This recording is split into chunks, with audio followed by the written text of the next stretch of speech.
علماء دین ہمارے ہی جیسے انسان اور کتابیں بھی موجود ہیں، اور اللہ نے ہمیں عقل کی نعمت عطا کی ہے، پھر تقلید کی کوئی گنجائش اور منطق بچتی ہے؟ کیوں ہم روایات معصومین علیہ السلام کو چھوڑ دیں اور اپنے جیسے عام انسانوں کی تقلید کریں؟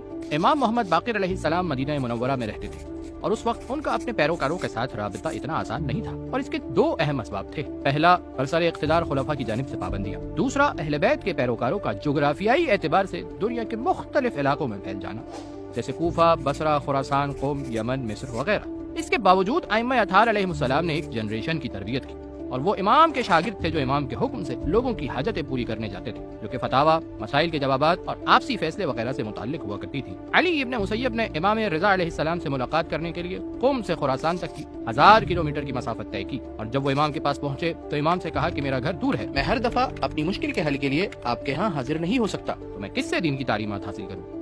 امام نے فرمایا، زکریا ابن آدم قمی سے، جو دین اور دنیا کے امور میں امانت دار ہے۔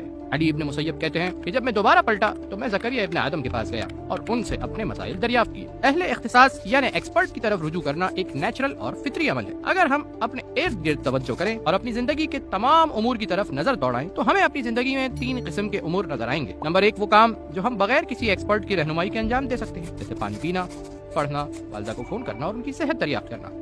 نمبر 2، وہ کام جن سے ہم بغیر کسی ایکسپرٹ کے منع کیے ہی دور رہتے ہیں، جیسے زہر کھانا اور ریل کی پٹری پر سو جانا۔ نمبر 3، کچھ ایسے کام ہیں جن کا کرنا یا نہ کرنا واضح نہیں ہوتا، ان کے لیے ضروری ہے کہ ایکسپرٹ کی طرف رجوع کیا جائے، جیسے دوا پینا، گاڑی مرمت کروانا، گھر بنوانا وغیرہ۔ بالکل یہی تقسیم احکام شریعت میں بھی موجود ہے۔ نمبر 1، وہ کام جو عالم سے سوال کیے بغیر ہی واضح اور روشن ہے، جیسے نماز کا واجب ہونا، لوگوں کی مدد کرنا وغیرہ۔ نمبر 2، وہ کام جن سے کسی عالم سے سوال کیے بغیر ہی بچنا ضروری ہے، جیسے شراب پینا، کسی کو ہراساں کرنا وغیرہ۔ نمبر 3، کچھ وہ کام ہیں جن میں ایکسپرٹ سے سوال کی ضرورت رہتی ہے، اور یہ وہ ذمہ داریاں ہیں جن کا بوجھ ہم عالم کے کندھے پر ڈال کر خود بری ذمہ ہو جاتے ہیں، جیسے مثلا روپیے کے بدلے میں ڈالر خریدنا، شراب کے علاوہ دوسری نشاور چیزیں پینا اور آن لائن خریداری کرنا وغیرہ۔ جی ہاں، بالکل اسی طرح جیسے باقی دنیاوی امور میں ایکسپرٹ کی طرف رجوع کیا جاتا ہے۔ امام علیہ السلام کے زمانے میں بھی کچھ ایکسپرٹس تھے جن کی تربیت کی گئی تھی، جو امام اور لوگوں کے درمیان ایک پل کا کام کرتے تھے، جیسے زرارہ ابن اعین، محمد ابن مسلم، برید عجلی اور ابو بصیر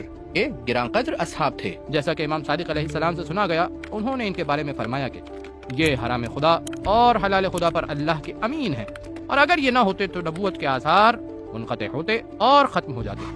حتیٰ امام باقر علیہ السلام کے مدینے میں موجود ہونے کے باوجود بھی امام اپنے شاگرد ابان ابن تغلب سے کہتے تھے کہ مدینے کی مسجد میں بیٹھو اور لوگوں کو فتویٰ دو، میں پسند کرتا ہوں کہ میرے شیعوں میں تم جیسے افراد ہوں۔